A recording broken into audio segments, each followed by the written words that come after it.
पूछने आए, जरूरी नहीं है। आप 10 साल बाद ये मार्क्स मायने भी नहीं रखेंगे आपके।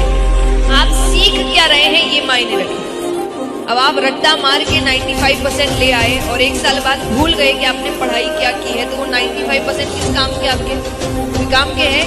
और वही मान लीजिए कि आपने अच्छे से पढ़ाई करी है, सब कुछ सीखा है, रट्टा नहीं मारा है, इसलिए मार्क्स उतने नहीं आए, लेकिन ज्ञान आपको पूरा मिला है। तो क्या वो ज्ञान आगे आपके काम आएगा?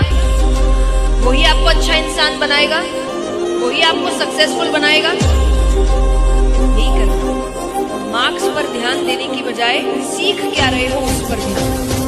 प्रिय स्टूडेंट्स, कभी भी अपना कॉन्फिडेंस लो मत होने देना। यदि आपसे कोई कहे कि तुम्हारा सिलेक्शन नहीं होगा, तो उससे कहना कि क्यों नहीं होगा, मेरा सिलेक्शन जरूर होगा, और उसके लिए तुम दिन रात एक कर देना।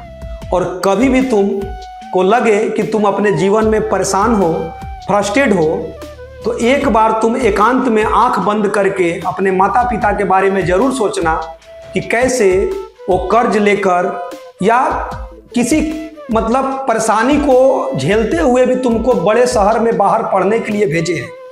और जिस दिन तुम्हारा सिलेक्शन हुआ तो उनके चेहरे की खुशी और मुस्कान की कोई कीमत नहीं है। एक बार तुम आंख बंद करके जरूर सोचना। तो कभी भी तुम फ्रस्ट्रेट हो तो आंख बंद करके अपने माता पिता को ध्यान जरूर लगाना, तुम्हारा फ्रस्ट्रेशन चुटकी में दूर हो जाएगा। प्रिय दोस्तों, जब कोई आपको निर्णय करना हो और आप उस निर्णय को नहीं ले पाते हैं, तो आप अपने माता पिता, अपने परिवार, अपने करीबी दोस्तों के साथ बैठें और उस पर तर्क वितर्क करें कि क्या मैं यह निर्णय ले सकता हूं कि नहीं।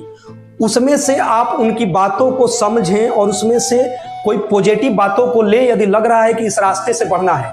लेकिन सबसे फाइनल डिसीजन जो होता है वह आपके अंतर आत्मा की आवाज। अंतर आत्मा की आवाज का मतलब दोस्तों, अंदर की आवाज कि क्या मैं जो करने जा रहा हूं, जो मैंने अपने माता पिता से निर्णय लिया और जो मैं करने जा रहा हूं, क्या यह मेरा कदम सही है या गलत है। एक बार अपने अंतर आत्मा की आवाज से यह पूछें, उसके बाद आप कोई भी निर्णय लेंगे तो शायद उसके गलत होने के प्रोबेबिलिटी बहुत ही कम रहेंगे। प्रिय दोस्तों, यदि एक आप अच्छे इंसान हैं, यदि आपका नियत साफ है, आप दिन रात मेहनत करते हैं और कुछ वर्षों के बाद आपका काम बोलने लगता है, तो आप देखते होंगे कि आलोचना करने वाले बहुत सारे लोग जो हमेशा उल्टा बोलते थे, आपकी आलोचना करते थे, उसमें से बहुत सारे परसेंटेज जो होते हैं वो प्रशंसा करने लगते हैं। तो आपकी मेहनत और आपकी दृढ़ निश्चय, आपका धैर्य ही एक दिन ऐसा करेगा कि आपका काम बोलने लगेगा और आलोचना करने वाले भी लोग आपके प्रशंसक बन जाएंगे। कि ताकत लगाएंगे, पूरी ताकत से कोशिश करेंगे कि जो मैं चाहता हूं, जज बनना है, पॉलिटिशियन बनना है, आईएएस बनना है, जो बनना है बनूं, उद्यम करना है उद्यम करूं, स्टार्टअप करना है स्टार्टअप करूं। पर नहीं हुआ, कोई पूछे ना, अगर नहीं हुआ तो बोला भाड़ में जाए। क्या हो गया, नहीं हुआ तो कुछ और करेंगे।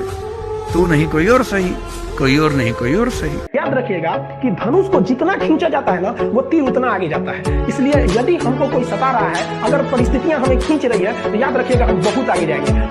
संघर्ष पिताजी से सीखिए, संघर्ष पिताजी से सीखिए और संस्कार माँ से सीखिए, बाकी तो दुनिया सिखा ही देगी। इस सुंदरता के पीछे मत भागो। जो व्यक्ति सिर्फ सुंदरता के पीछे जाता है वो अमृत छोड़ देता है। अमृत यानी गुण। तो गुणों के पीछे दौड़ो। सुंदरता ज्यादा समय तक काम नहीं आती, गुण काम आते। तुम समय को बर्बाद करोगी तो एक दिन आएगा जब समय तुम्हें बर्बाद कर देगा। ये समय का खेल है। तो मुझे हमेशा से ऐसा लगता है कि समय बहुत मायने रखता है। Time is money, time is valuable. ये घूम के नहीं आता। बाकी सब चीज घूम के आ सकती है, पर ये समय कभी घूम के नहीं आता। लाइफ में आप सब याद रखेगा, खास दोस्त को भी राज का बात नहीं बताइए, क्योंकि उस खास दोस्त का भी कोई ना कोई खास दोस्त होता है। उगते सूरज को सब सलाम करते हैं, और इसका कारण है कि जब सूरज उगता है तो वो रोशनी बिखेरता है। जब तक आप दुनिया में कुछ कंट्रीब्यूट नहीं करेंगे, दुनिया आपको सलाम नहीं करेगी।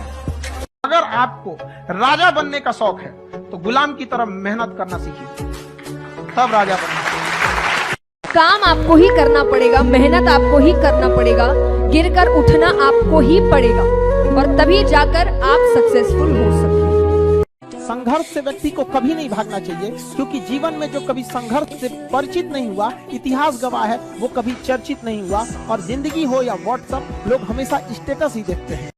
फ्यूचर को इम्प्रूव करने का सबसे प्यारा तरीका है पास्ट की एनालिसिस और प्रेजेंट में वर्क। रात नहीं ख्वाब बदलते हैं, मंजिल नहीं कारवा बदलता है।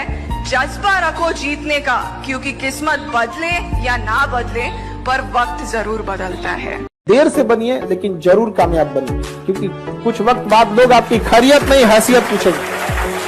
बस जीवन में कहीं पे भी बाबू आत्मसम्मान से बढ़कर यदि स्वर्ग भी दिया जाए ना, तो ठुकरा दीजिएगा। हमारी बात मानो, 4 बजे उठ करके शौच स्नान करके यदि 20 मिनट व्यायाम करोगे रोज, तो आप देखोगे वरदान की तरह काम करेगा। सफल होना मुश्किल नहीं है, बहुत लोग हो जाते हैं, सफल रहना मुश्किल है। आप एक पीक पॉइंट पे आ सकते हो, लेकिन आप फिर नीचे चले जाओगे अगर आपने उस प्लेस को नहीं संभाल के रखा। तो आपको प्लेस संभालने की जरूरत है। एक दिन पढ़ाई ना करने का नुकसान आप जानते हो। आप जिस एग्जाम की तैयारी कर रहे हो उसमें आप ही जैसे, आप ही की जितनी काबिलियत वाले लाखों स्टूडेंट तैयारी कर रहे हैं। एक ना दिन जो है पढ़ाई करने का मतलब यह है कि हजारों स्टूडेंट आपसे आगे निकल गए। जो डेली बढ़ेगा एक भी बिना दिन ब्रेक किए हुए, क्योंकि जो कंसिस्टेंसी के साथ पढ़ाई करेगा, डेली के डेली पढ़ाई करेगा, वही सिलेक्शन का स्वाद चखेगा और वही आखिरी इंस्पेक्टर बनेगा।